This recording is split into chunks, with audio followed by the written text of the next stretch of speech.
This program contains material that may be disturbing to some viewers. Parental discretion is advised. Welcome. Let me first start off by congratulating you guys on making it this far into 2020 without pulling your hair out. Because as far as we're all concerned, 2020 has been a year of nothing more than political, moral, and above all else, medical upheaval and unrest in this country. So there have been some good things that came out of 2020, and by some I mean 3 or 4 good things, not the least of which being the recent outcome of the presidential election. But even now, looking back in hindsight, the mere notion of reliving 2020 over again is making anybody want to go all angry grandpa on their Thanksgiving turkey. Hey, it's fucking over! Hey! It's fucking over!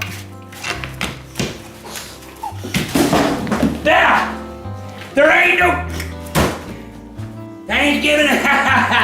But wait, before you go all ham on that turkey, by the way, serving ham alongside turkey on Thanksgiving is just plain wrong. Get a bigger turkey if your turkey's that small. But before you go all AGP on it, hear my plea. Just because 2020 has been a ball buster of a year does not mean that holidays as sacred and as festive as this one, Thanksgiving, have to be cancelled. Not on my watch, and especially not on the watch of Colton Underwood, Sonny Anderson, and the good folks at Time Magazine, gathered together right here in this studio, well, in spirit, to help you get your gobble-gobble on, safe, sound, and spinelessly. You know the expression, thank God it's Friday?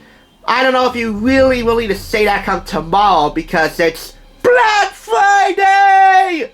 The Black Friday frenzy, an estimated 116 million shoppers hitting the stores. Bedlam in the aisles of some of the nation's biggest retailers, shoppers fighting over garments at this Victoria's Secret in Chattanooga, Tennessee. Deep discounts triggering a free-for-all. Bargain hunters at this Georgia Walmart wrestling over pots and pans.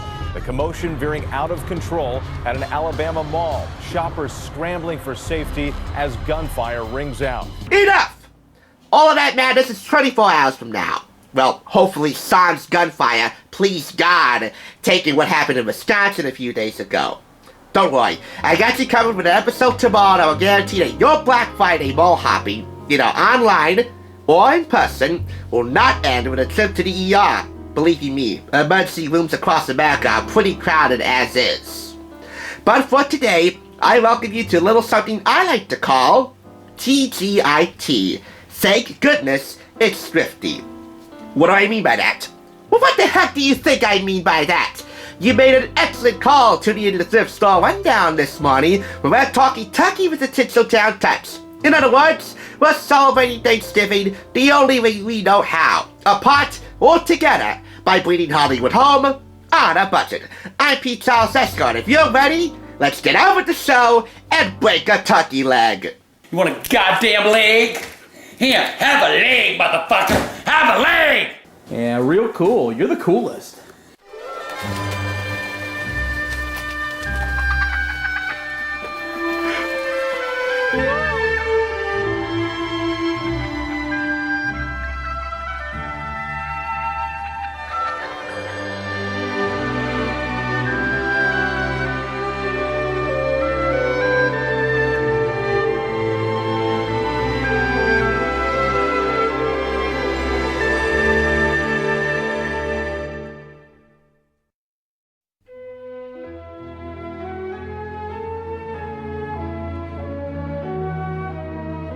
I know. I'm the coolest, and in the spirit of Thanksgiving, Pickle Boy, I thank you for that sentiment. You know what else is cool? Spending Thanksgiving with your family, no matter how weird they are. And I trust that many of you out there, and I mean no disrespect in saying this, have some really weird families, like Malcolm in the Middle weird, or Family Guy weird, or Modern Family weird, or The Simpsons weird. And trust me, even though you might not recognize it, those are 4 vastly different wormholes of weird. Like for instance, you have step-parents that met on Tinder of all places and decided to wed. You have grandparents or great-grandparents that will not shut their yap about how difficult life was for them back in their high school days when Gone with the Wind was all the rage, but how finding each other led to that time being somewhat more bearable. you have pets that are just as awkward as them. All of that, and then some, is covered in a very methodical, expert, and scientific manner in our first item. In its debut on TSR, I am reviewing Time Magazine's special edition issue, The Science of Relationships. Better romance, modern families, true friends. Purchased for 44 cents. Yeah, that's right. 50% off the price of 99 cents because that's how I roll. Retail price is $13.99 US at $3 more in Canada. $16.99.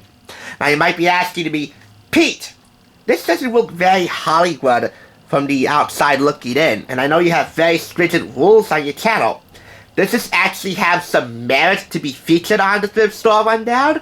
Well, you are correct in your observation, but partially correct. For it's what's on the inside that counts. And on the inside, for one of the articles, there's a very special guest contributing author. You might know him from Parks and Recreation on NBC. He is also the co-creator and star of the Netflix comedy Master of None. We'll get to him later. But first, I want to take you through the science of flirting. That smile, that glance, that rapt attention. We flirt even when we don't need to, and that can be good. So for Pete's sake, why do they persist with the game? You might belittle us, Combe. Why do they persist on slandering or honoring my good name by flirting? Well, even though we found our dream one, as a certain Caitlin Cook might say, incessantly and always to inevitable failure on 16, we never really stopped playing the game. That's why I wanted to show you this field guide to flirting. Humans observed in their natural mating habitats, here in a sampling of bars, exhibit nearly all the major behaviors of flirting, whether or not they're flirting at all. And they're numbered for you so you know which step is which. Number 1, open body position. Number 2, raised eyebrows. Number 3, head cant. Number 4, leaning forward. Number 5, sideways glances. And number 6, sustained eye contact. All of which followed up by a shy smile.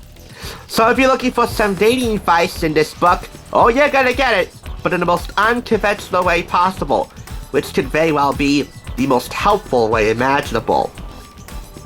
That's because Time Magazine, for this special issue, brought together some of the world's most leading professors and experts in social and emotional science.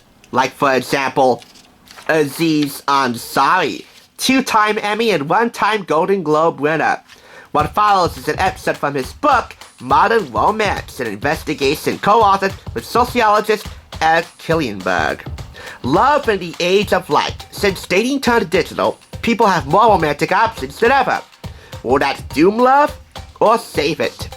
And because, again, this is Time Magazine, there's a lot of helpful and somewhat confusing numerical and scientific stats. Like, for example, meeting then and now. Stanford professor Michael J. Rosenfeld compared how couples found each other throughout the decades. They're color-coded, by the way, here, so you know which statistic is which, and if that statistic was it up or went down. And that applies to heterosexual and same-sex couples. So a little bit of both. Equality for all, especially in the scientific community, especially in the emotional science of everything. By the way, Aziz Ansari, I have to point out, won one of his 2 Primetime Emmys along with co-writer Lena Waithe for writing the episode Thanksgiving, appropriately so. That's from Masters of None, where one of the characters, Denise, comes out to her family and they struggle with but ultimately accept who she is in a gradual process. That really is nothing sort of heartwarming, even though I haven't seen Master of None. But my mother has Netflix, so maybe I'll check it out one day. Waithe, by the way, is the first African-American and gay one at that to win in that category. If that's not enough proof that these guys know what they're talking about, then maybe picking up the book Modern Romance would be more desirable proof. And I'll link that below so you can check it out through Amazon. If I see it at the thrift store, I will be taking it and I will be bringing it to you here. But continuing on, a really fun article by Brian Walsh, Married with Onions. A new husband learns that it pays to pitch in for when mealtime comes around. This is a really cool article on how cooking as a couple strengthened the bond of Brian Ross and his newlywed wife. I bring this to you as a little teaser for what's coming down the road later on. In this month's issue of Food Network magazine, there is a seat parent Thanksgiving dinner for two. And when I say for two, I also mean that you can cook it as a couple. It just makes the affair so much more romantic. So, Brian, if that's of any service to you, write me and let me know.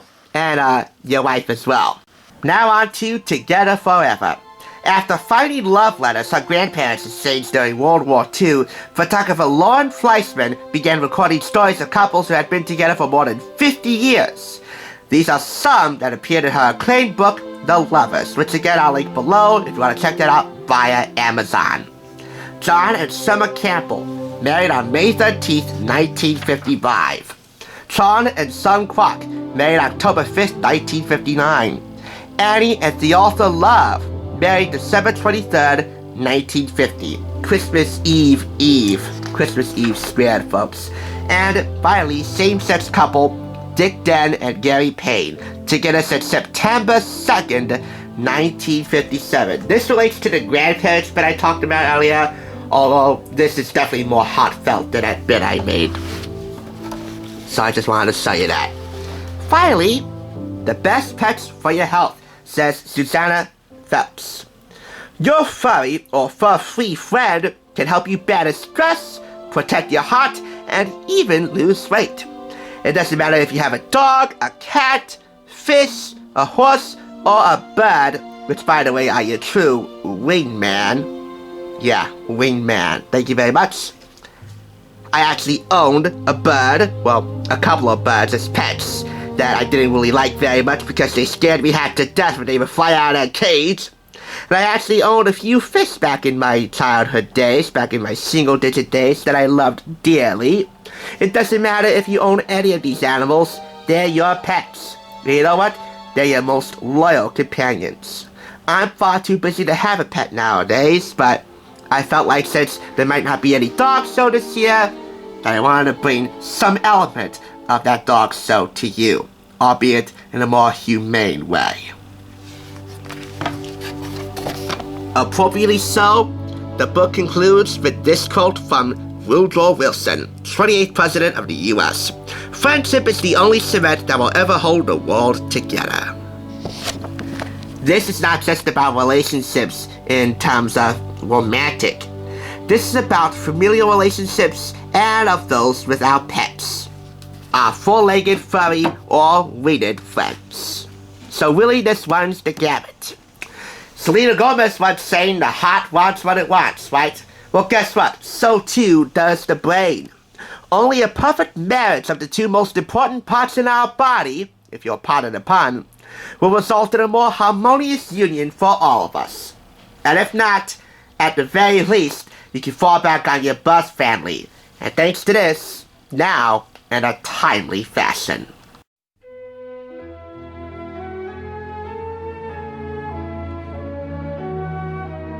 Like so many people my age, and maybe like you, I am a mix of contradictions as I try to figure out where I fit in. I can be tough one day and cry the next. I can get angry, but I can be vulnerable. My mood changes daily. I make mistakes. I'm not afraid to try new things. I want to be successful, but I find it the most meaning when I help other people. There is something about giving selflessly that makes me my best self. And boy, does he give us quite a treat in this next item. That was the audiobook recording session of a very recognizable author who had his fair share of relationships during his lifetime, and judging from his past indiscretions with his ex, now his exes, I don't see him making his way down the white marble altar anytime soon, the eagerly promised path to the yellow brick road. In any event, this will stand as not only one of the most bittersweet reviews I've ever done on this channel this year, but also because everybody partakes in the Thanksgiving Day tradition of watching football after dinner, the honest way I've ever presented anything related to the NFL on TSR. But so be it. Of course, I'm talking about Colton Underwood, first-time author of the New York Times bestseller, The First Time. Finding myself and looking for love on reality TV. I want you to take a look at this price tag. Price is pretty remarkable here. $5.99. Discount, equally remarkable. 50% off, so like $2.44 for this. But get this. You see the date here? This came to the shop October 23rd, 2020. This book came out back in March. What a remarkable turnaround time. In a matter of 7 months, this made its way from the retail market all the way to the second-hand market, at least in Patterson, a unique thrift store. Just another reason why that thrift store is where I do about 99.5% of my business. In a world full of cameras, phonies, and fences blocking the horizon, how do you find yourself, your other, and how do you know when you do? Retail prices for this? $27 US and $36 in Canada. This is from Gallery Books, celebrating its 10th anniversary. Before we get to all the Bachelor bombshells, which I'm going to let Renee Ariel, correspondent for Sad News, explain, I want to tell you, in fairness, about his time in the NFL. And he definitely talks a pretty good game, and a surprising amount of game at that, regarding his 2-year stint in the NFL. He played for 2 teams as linebacker and as tight end, for the Oakland Raiders and the San Diego Chargers. You'd be surprised at how much he talks about his time in the NFL.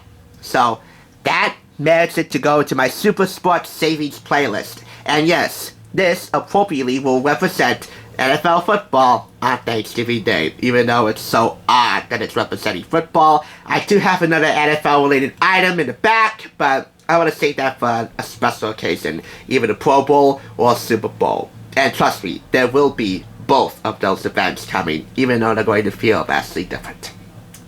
With that out of the way, let's get to all the Bachelor content, because I talk about the Bachelor franchise a great deal around here. And again, this is really bittersweet for me to review, but I'll get to that. Bachelor bombshells for you guys. Again, Renee Ariel, Sad News. Okay, so Colton's new book, The First Time Finding Myself and Looking for Love on Reality TV, just came out today, and it gives fans an inside look into Colton's life like never before. Like, for instance, how Colton questioned his sexuality for the majority of his life. The book tells the story of how there was actually a rumor that he was gay circulating around his small town after his high school girlfriend tried to go further with him than he was willing, so he broke up with her. Colton's mom got wind of the rumor and asked him about it, but he insisted that they were just rumors and he was straight. However, this apparently wasn't the first time he had to address the subject with his family. Another time, Colton's dad stumbled upon his browser history. Colton explained, quote, he called up the history of recent Google searches, which included gay porn sites and a variety of questions. Am I gay? How do you know if you're gay? Why don't I like having sex with my girlfriend? Colton went on to say, at first, I denied responsibility. Then I owned up to having been curious. He asked if I wanted to talk about it. I said no, explaining that I'd figure things out on my own. Colton continued to be confused about his sexuality, not fully understanding himself up until The Bachelor. As he said, quote, the show taught me that I'm straight and I'm very, very attracted to Cassie Randolph and women, but it would have been okay if it would have been the other way too. Colton then went on to explain the reason he decided to share this personal struggle, saying, quote, if anybody takes anything from this or is going through this, if I help one young man or one young woman go through something that they're struggling with to let them know that they're not alone, then I consider the book a huge success. Another subject Colton opened up about in the book is how he ended up getting on The Bachelor. So apparently, while walking around a mall, Colton stumbled across some producers that were holding an open casting call for Ari's season of The Bachelor. Weirdly enough, the producers ended up asking him to apply for their upcoming season of The Bachelorette, and so he did. Once Colton started the process, he admitted that he became a bit obsessed with getting on the season and said that he treated the process like he would with football. And apparently this is how he ended up befriending Tia Booth, who he had originally kinda hoped would be the Bachelorette. But moving on to Colton's own season of The Bachelor, one interesting tidbit from this portion of the book was that Colton pretty much knew he was most interested in Cassie from the get-go, but producers kept insisting for him to keep an open mind and explore other relationships, which is now making me understand more and more why Colton jumped the fence. He just jumped the fence. Luckily, the two are still together over a year later and seem happier than ever. So now that you got all the Bachelor bombshells that your heart can handle, let's get on with it. And of course, I hold Colton Underwood to the same standard that I hold any Bachelor, Bachelorette, Bachelor Pad, Bachelor in Paradise alumni on this channel. Failure to acknowledge Bachelor Nation will result in discipline. In the dedication here, for my family and friends, my girlfriend and her family of friends, and Bachelor Nation. When you asked, I said yes. Love you all, and thank you. All right, Colton, we're off to a promising start here. Throughout this book, you're going to be seeing plenty of short lists. Not a lot, but like 3 or 4 of them that relate to the previous chapters. So here, on The Bachelor, I didn't have as much time to get to know someone as I might have wanted to, or thought I was going to get. In that sense, the show was like real life. Moments came and went in the blink of an eye. I promise you that won't happen here. To get us started, here are 10 basic but essential facts about me, and you can read them here. But Brussels sprouts being your favorite food? Well, I don't blame you. If cooked properly, they have a nice texture, firm texture, but still wholly toothsome, and have a fair amount of sweetness to them. But hey, we'll get to the Food Network magazine right after this. Am I still a virgin? That's a big part of this book, so you're going to have to keep reading to learn the rest of the story. And no skipping ahead. If you do, you'll miss the next chapter, which, spoiler alert, reveals something heretofore only to Cassie and me. Sorry, Colton, but I gotta skip ahead. Some folks on this channel don't really like The Bachelor. Eric and Zoe, I'm talking to you. Another short list here. Some quick notes on Colton's season of either The Bachelor or Bachelorette. Your choice. You wanna know? You're gonna have to buy this. And yes, there is a photo inset in here, which I will show you right now. By the way, when you're a contestant on any season of The Bachelor, when Chris Hazard shows up, you know something's going down. This is shortlist number 3, and this really is just code for any Bachelor speak. Man chats, goal chats, ITM, in the moment. OTF, 10-1, 10-2, 10-3, so really it's just behind the scenes and on-camera Bachelor code speak, if you will. And now on to the photo inset. You know, it's standard from his childhood upbringing to his time in the NFL. By the way, he did found the Colton Underwood Legacy Foundation because of a tragic incident with his cousin. And as I said here, this talks a pretty good game about his time in the NFL. You see him right here, looking like a legit football player on the sidelines with the Chargers. And right here, he's catching a pass as an Oakland Raider against the Arizona Cardinals despite intense shoulder pain. And the rest of it, not surprisingly, is all Bachelor and Bachelorette related. And kind of bittersweet if you're a Colton Underwood stan because, well, one, the guy's shirtless. So, joy to the world and Bachelor Nation on that one.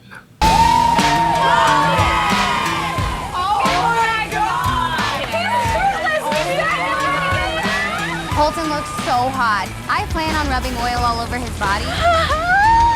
He is literally like a chiseled god to me. Hi, Poppy, you getting me hot? And 2, as you know, Colton and Cassie are no longer an item. This is him, by the way, on the Ellen show. By the way, Ellen, the less I talk about you nowadays, the better. Back in September, a judge granted a restraining order against Colton Underwood, barring him from contacting Cassie Randolph. they had a court hearing earlier this month. I don't know what the heck that Colton did to get a restraining order filed on him with Cassie Randolph, but goodness gracious, whatever you did, bro, keep it to yourself. It's none of our business. Besides, you want more backlash? I'm kind of pissed off with you, buddy, for not confirming that you and Lucy Hale, of all people, were an item. Back in the summer, rumors were swirling around about him and Aria Montgomery of Pretty Little Liars, the darling Lucy Hale, one of my favorite actresses, being an item in the wake of social distancing, casually dating. But later that summer, he shot any and all rumors of that particular coupling down. So yeah, Colton and Lucy are not a thing, which means, yes, Lucy Hale is still on the market. And Colton, like you, I'm straight. Yet unlike you, although I love Lucy Hale to death, Pretty Little Liars is one of my favorite shows, I'm very, very attracted to Troy and Belisario. The love of my life. Thank you so much. What happened in the fantasy suite? None of your business. 4 very well-chosen words. You know, if you're on The Bachelor, or Bachelorette, or Bachelor in Paradise, and you happen to go into the fantasy suite, you are sworn to secrecy, and rightfully so. What happens in the fantasy suite stays in the fantasy suite, even if nothing really happened that was particularly noteworthy. As you know, Colton Underwood will go down as America's favorite virgin, albeit not so much a favorite virgin anymore. You can contextualize that however you want. You blab just once to anybody about what went on in the fantasy suite, and guess what? There will be hell to pay. So, good boy for keeping your mouth shut. In the acknowledgement section, once again, Bachelor Nation. You gave me the reason to write a book. We connected when I was on The Bachelorette, and you supported me all the way through my journey as The Bachelor. My life has never been the same because of those shows and all of you. Let's keep it going. Shoot me a text at, and this is his number, folks. Why would anybody be brave and or stupid enough to put their text number in a book like this, or any book for that matter, made public? Oh well, that's all the rage these days. Standard messaging rates may apply. 310-299-9264. Again, 310-299-9264. Let's talk. Here I come. Let's talk a little bit more about one more shortlist. A very happy shortlist. And of course, this shortlist is all about his time with Cassie Randolph. Start here. The most important rule in this short list to follow: no one talks about their sex life unless they don't have one. And I'd be surprised to find out if he had one, and he divulged in this book. If you've been following my channel for a while, you might know by now why this is such a bittersweet review for me to do. I was supposed to have met Colton Underwood for the signing of his book the first time at Bookends in Ridgewood, New Jersey, the same venue that hosted that magical event back in October of last year. The book signing for Sasha in Good Taste from Pretty Little Liars starlet Sasha Petersa, Queen Bee Alison De Laurentiis. I met her, I got the book signed by her, I hugged her, and it stands as one of the happiest moments of my life, period. I wanted to take the chance and meet a Bachelor alum for the very first time. Unfortunately, COVID-19 ruined every chance of that happening, not to mention the fact that he contracted the virus himself. He is recuperating and is now in good spirits, although I don't really think I can say the same for any future relationship. Sorry, dude. But, for all intents and purposes, despite the crap, you, as people in Vermont might say, and it's the highest compliment you're gonna get from them, and for Bachelor Nation, and for me on this channel, are a pretty good author. This is another mighty fine example of literary work from a Bachelor alumni, and you know my thoughts on Bachelor alumni in the literary arena. We talked about that a couple of Christmases ago, and I'll link that video below if you want to check that out. You know what, dude? come what may, one day soon, I will look forward to the opportunity to give you my final woes and a piece of my mind on behalf of Bachelor Nation when you're ready.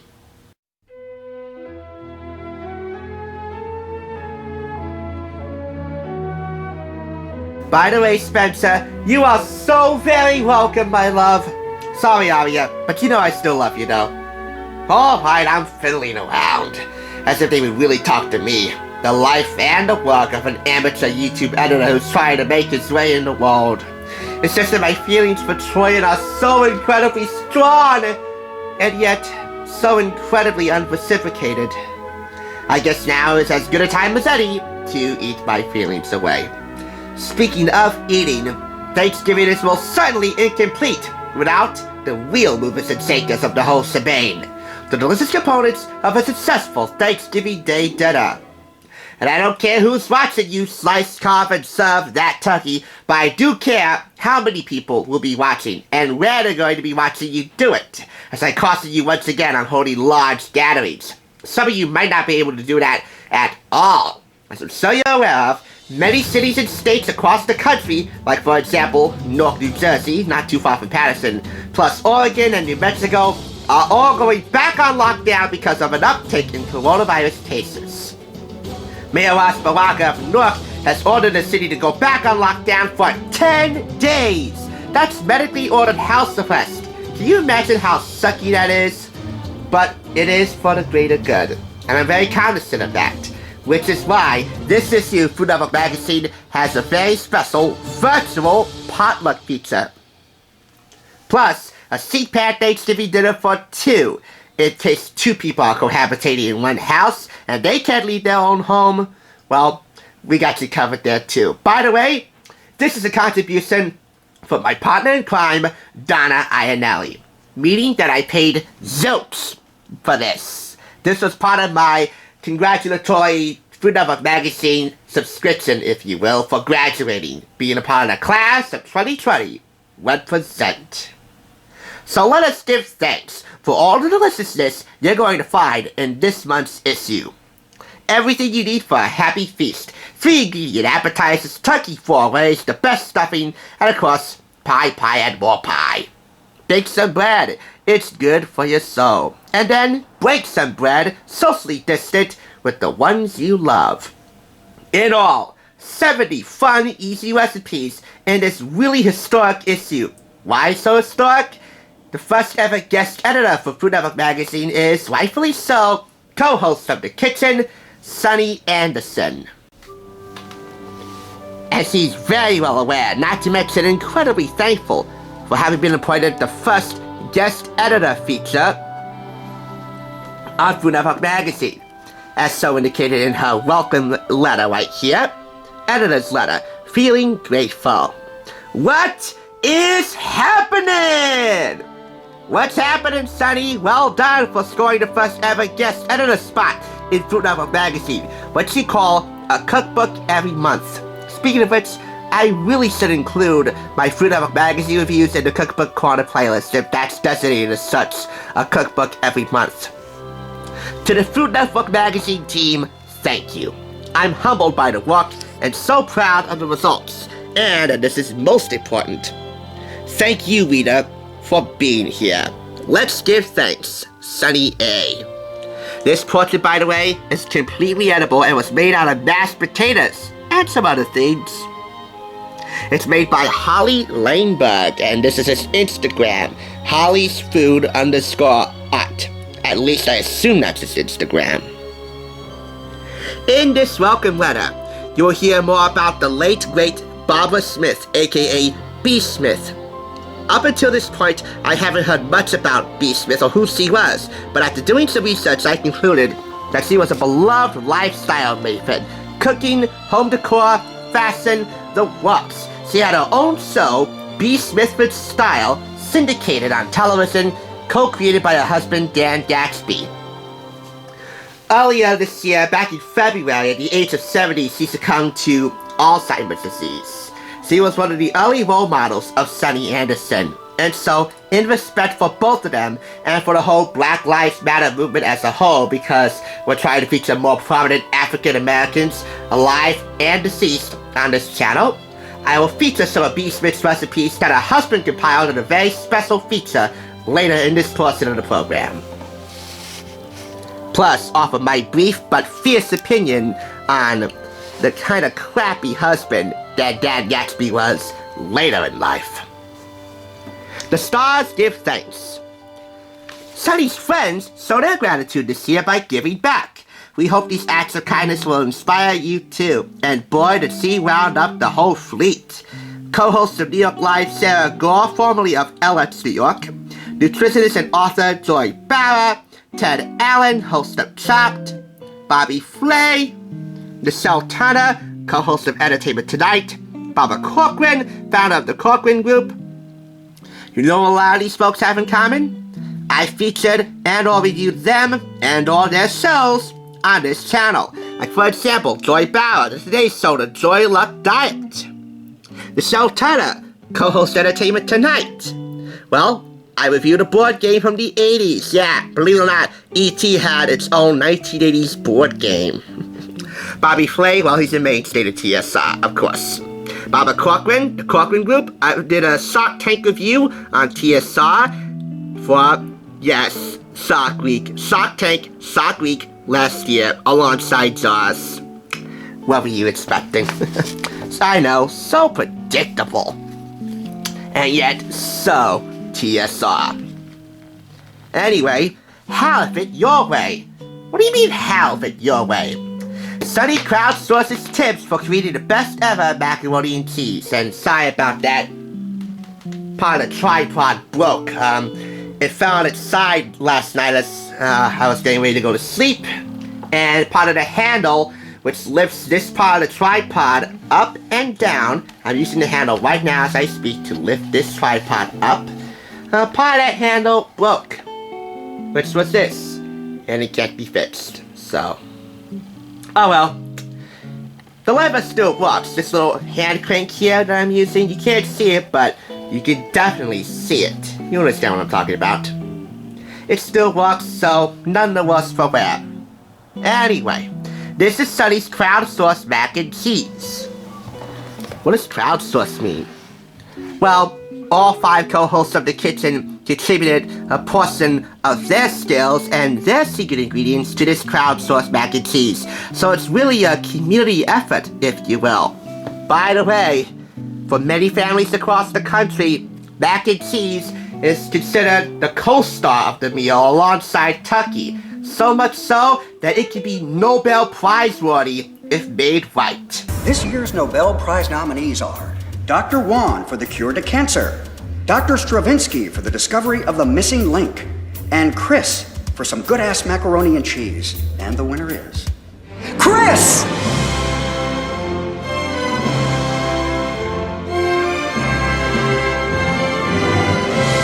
Well, I can't guarantee that this will win a Nobel Prize. I can't guarantee, and I will pray for all of you guys to get the same reaction as the one you just saw. By the way, in the future, we will be doing more Everybody Hates Chris reviews. Also in the future, I'll be reviewing the best cookbook ever, so says Lorenzo Morrow, son of Fruit of a host Jeff Morrow. That would be the Big Fun Kids Cookbook. Chef's kids love it. And guess what?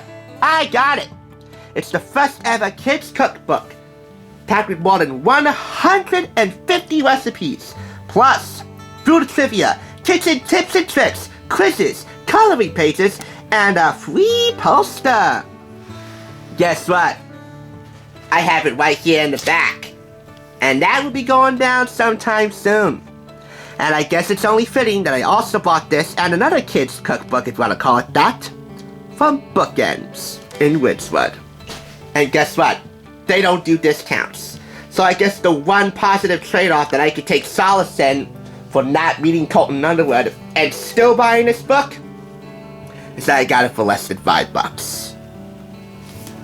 And that's something I'm especially thankful for. Now moving on to more delicious reasons to be thankful for this issue of Food Network Mag. Especially during this socially distant era in our society, Thanksgiving for 2. we have here a sheet pan Thanksgiving for two. The turkey and the squash, the Brussels sprouts, the sweet potatoes, the stuffing, and the cranberry sauce, all on one sheet pan. One Reynolds wrapped, blanketed sheet pan. 45 minutes after running time, well, cooking time if you're going to be running around the kitchen. Anyway, and an hour and 35 minutes total cook time, which serves, of course, two. Which puts me back to my Science of Relationships review at the beginning of the show. Brian Walsh, if you're looking to continue to spice up your kitchen magic with your newlywed wife, I shouldn't say newlywed wife, that magazine was published in 2016. Anyway, if you're looking for ways to spice up your dinner time routine with your wife on Thanksgiving, this would be great. And hopefully you have Reynolds wrap to blanket the sheet pan so that nothing slips. That's for any couple out there that wants to take that approach. Now we move on to a Thanksgiving roast. The only thing Sonny loves more than cooking with fellow Food Network star Bobby Flay is teasing him. Here he dishes out a turkey recipe, and Sonny dishes it right back. What follows in this, besides a delicious looking big turkey here, is an hilarious text messaging exchange about the turkey. Not just any turkey, a roast turkey with a mustard maple glaze. This is Sonny roasting Bobby via text, as they were putting together this issue. Hey, live a little, laugh a lot, and eat a ton. 1 hour after cooking time and 4 hours and 45 minutes total time, which serves 8 to 10. So not really an ideal turkey to be cooking up, unless you follow my tips for having a good Thanksgiving socially distant. Speaking of which, if you can't afford it, how about we give you a virtual potluck? Sonny asked 6 friends for their best and easiest Thanksgiving recipe. The result is a perfect menu. From Waddy Wu, chef and owner of the delicious cook in Los Angeles, asparagus, salami, and mozzarella tots. From Jill Vita, chef and co-owner of Salt Plus, Cleveland, cranberry gin fizz. From Jerome Grant, executive chef of Jackie and Dr. Beer Garden in Washington, D.C., the main event, the Pasilla Chili Wild Turkey. From Rosanna Scotto, co-host of Good Day New York, which my mother frequently watches about 2 to 3 times a week, and co-owner of Fresco by Scotto in New York City, Grandma Scotto's Stuffing. Hungry Wall Street? Good. For 15 years, the first family of Italian cuisine, the Scottos, have been feeding New Yorkers on 52nd Street at Fresco by Scotto and Fresco on the Go. And now they're bringing Fresco on the Go downtown to Wall Street, serving a delectable array of affordable, gourmet Italian breakfast, lunch, dinner, and catering specials, prepared with the Scotto's traditional flair. Located at 114 Pearl Street in Hanover Square. Are you hungry, Wall Street? Well, then treat yourself to Fresco on the Go. Delicious Italian cuisine made to travel. From Ari Sakura, winner of one of the seasons of the next Food Network star, and host of the show which she won, Artie Party, introducing Indian influences to cooking. And a judge on Guy's Grocery Games, roasted coriander carrots with pistachio, date, and olive relish. And finally, from Jocelyn Delk Adams, cookbook author and founder of Grand Baby Cakes, a caramel apple dump cake. Put it all together, and you have a money, as Guy Fieri would say, virtual potluck. So these are all the recipes mentioned in that little list. They all look scrumptious. I'm positive to Rosanna Scotto because, well, I happen to enjoy her work, but sparingly, on Fox 5 News. By the way, she co-anchors Good Day New York with Laurie Stokes, who now anchors the Fox 5 6 o'clock news. She was formerly from WABC, Channel 7 Eyewitness News, and was a morning anchor alongside Ken Rosado and a noon broadcast anchor as well. So those are the pictures. What follows are the recipes themselves with ingredient lists and instructions. And a tease for plenty more Food Network magazines in the future. Because again, this was a part of a congratulatory 12-month subscription to Food Net Mag. And of all the things I'm grateful for this year to have received from my friend Donna, this is definitely one of them. A pie to remember, Grandma Williams squash pie. By the way, Grandma Williams, grandma of Sonny Anderson. So, in case you're not into the pumpkin pie this year, try out this alternative, squash pie. 20 minutes active cook time, and an hour and 25 minutes in total, plus resting time, cooling time.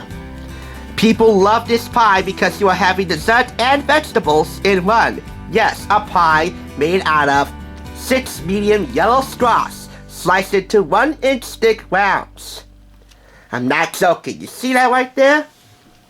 Anyway, we're moving on to Sonny's little tribute to B. Smith. The late chef and TV star was a hero to Sonny and so many others.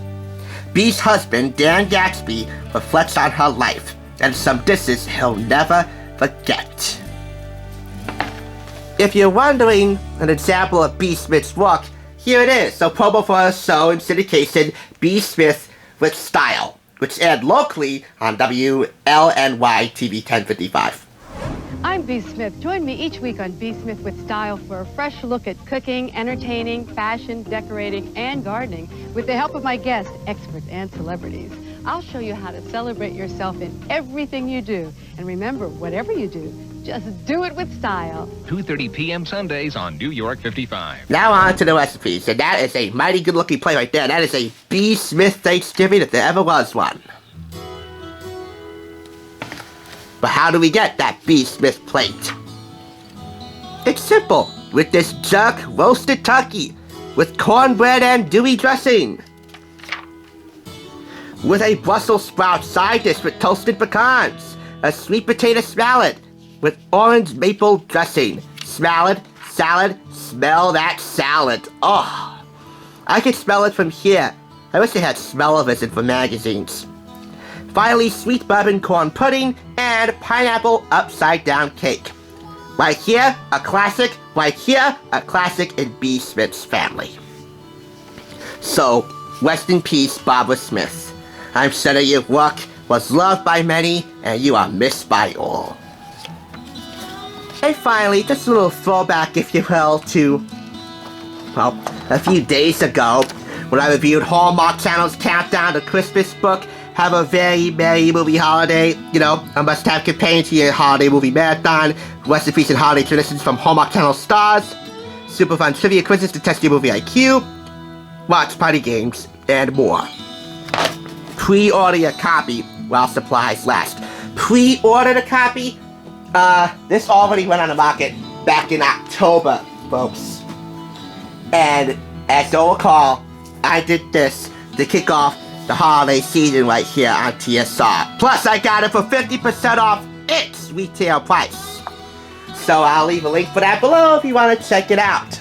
Also because Light FM 106.7, our local light pop radio station, is running non-stop Christmas music, which annoys me to death, but you know what? It's 2020 again, being a total ball buster.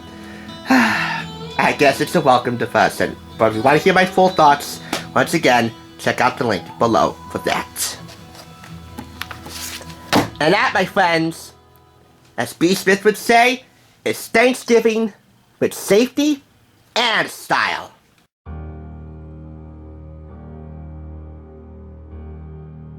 I'll be brief in my remarks about Dan Gatsby, this man right here.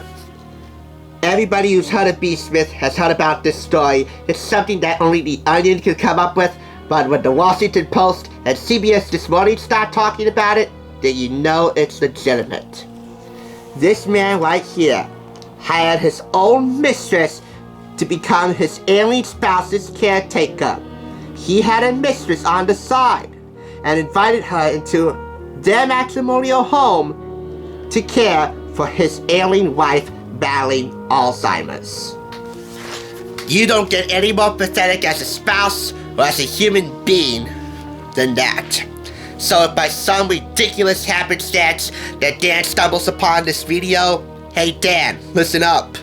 You're pathetic. And come what may, when you are given the opportunity and have no other choice but to accept it to join your wife up in the great beyond?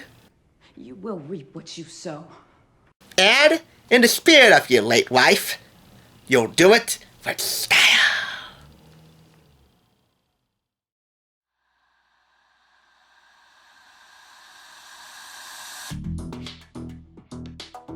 Before I give my final rating for each of these items, you remember that little Black Friday review I teased at the top of the show? Well, this is it. Same time tomorrow on TSR, I'm reviewing a very significant item.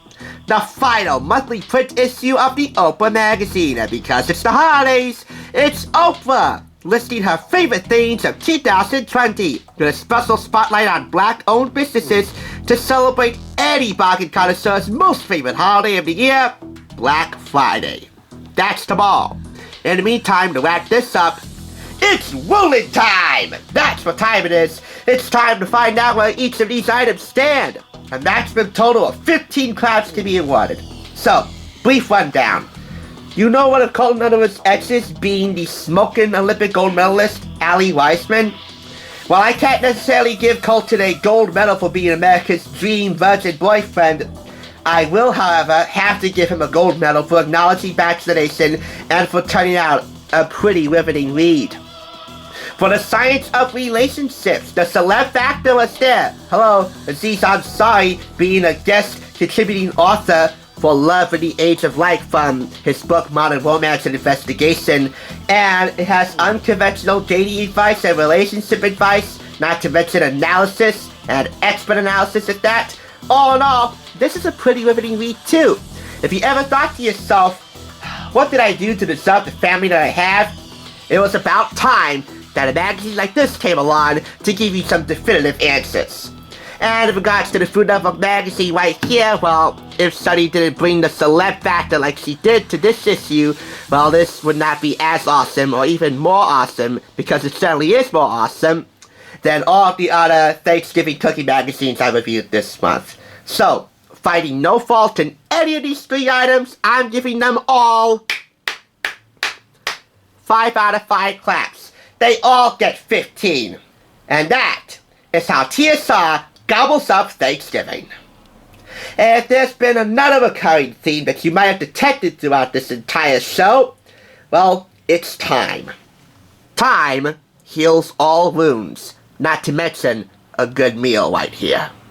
So while we're all sitting here still sporadically bereaving our time spent in quarantine and all of the major life events that we might have missed over this pandemic, I hope we've given you a few smiles and of course a few laughs along the way for the time being. It's been my life's work for the past 4 years. Speaking of time also, I'm so glad and grateful that we've had this time together, R.I.P. MTM. And not just for today, and not just for tomorrow, I hope, but throughout the past 4 years that you have made the Thrift Store Rundown the building success story that it is in bringing Hollywood home on a budget. I hope more YouTubers recognize that, because those who don't feel thankful for their audience, especially on the most thankful time of the year, Thanksgiving, deserve very little respect from me. With that said, I thank you all so very much for spending your quality time with us at TSR. And I hope that whatever you do on Thanksgiving and however you do it, that you do it with a smile, that you do it with safety first, and in the words and spirit of the late, great B. Smith, that you just do it with style. Until tomorrow, I'll catch you on the flip side. That's my turkey call. Don't judge. Happy Thanksgiving.